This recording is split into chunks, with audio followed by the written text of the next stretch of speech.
So that exciting news is we've merged with Second Halifax Housing, which has 68 flats over 2 sites. You'll be seeing some of those sites over the programme. But the amazing thing is we can help 68 more people. There are some older people living on this site, which we intend on organising trips and getting them involved.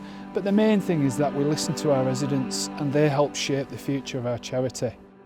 And we're wanting to make as big a difference in people's lives as we can, helping them into volunteering opportunities and into work.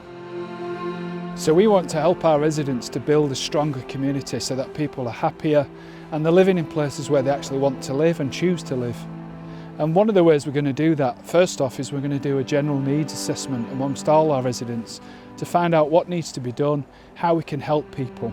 The next thing we're going to do, once we've done that general needs assessment, is we're going to employ more support staff to help support people's needs. We've found an awful lot of isolation during COVID. We've found a lot of people really struggling with their mental health, and we're pushing right in there to help these people, to help them stand up, to help them rebuild the foundations again. The isolation that we feel in the modern world is frightening. I'd lived in a marriage for 27 years, so that was a whole community that we had there. And then when my wife died, I was left with nothing. And so when she died, I was terrified.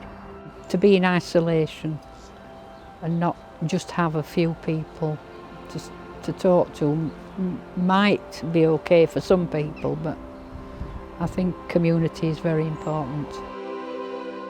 I've seen quite a few improvements in that. There's been gardening help, there's been several lads, there's been social areas improved to the back of this old house with benches and flower tubs, and people have got going with flowers and ideas for the gardens. And there's been a bit more people about. And it's just that sense of looking after each other. It's not one side doing it to the other. It's a question of the two sides just being nice to each other, which is an incredibly sad little thing to say. But it makes you feel there are other people there who actually know that you exist. And another amazing thing about the merger is we can use these properties for move-on accommodation for our existing residents in Happy Days. Once people start to get their lives back together, they start looking at wanting their own property, well, we're going to have the opportunity to be able to keep support, light touch support over them for a further 12 months in these new properties. I've been with Happy Days for about 8 months or so now, after quite a few bad moments in my life that led to my mental breakdown and led to me being street homeless. Moved in to Happy Days with no real understanding of what the charity was or what it did, but throughout the 8 months that I've been here, they have seriously helped me get to the root of my mental health problems. Helped me uncover things that I didn't even realise, and through that they've really helped me get my mental health under control and to a point now where it doesn't affect me day to day.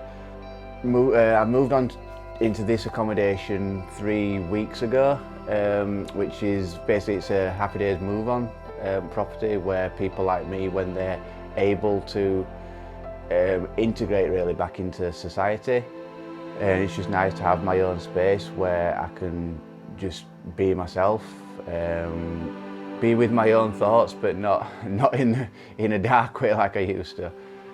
Happy Days, they've really helped me, and without them I wouldn't be here right now, so I am eternally grateful to them and to what they've done.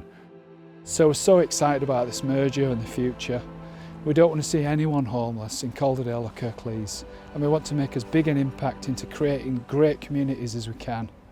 We're seeing huge changes amongst the people that we're working with already, so keep tuned into our programmes over the coming months and you'll just see how much people's lives are transforming for the better.